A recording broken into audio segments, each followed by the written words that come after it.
control, but is that going to be sufficiently established to be look, successful? I'm trying to think what best to do. It's not a huge amount of brood. I was looking for the queen. If there's a queen, if I can see the queen here, I'd be more happy about putting that in a new box. And she guides her, and she often lives under there. So I'm going to put that in there, and we can close that box up, and hopefully that should survive. But before you put that together, I'll just clean the edges so there's no gap.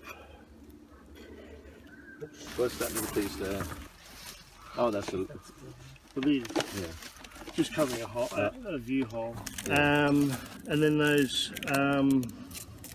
eggs will hatch in the joint, and once they hatch, they can just squeeze through. Passageways? Virtually no gap at all.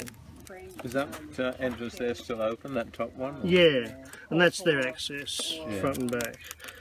So I just use these poly pipe bits because it's sort of... Because they're handy. They're handy, and you can... I make little gauze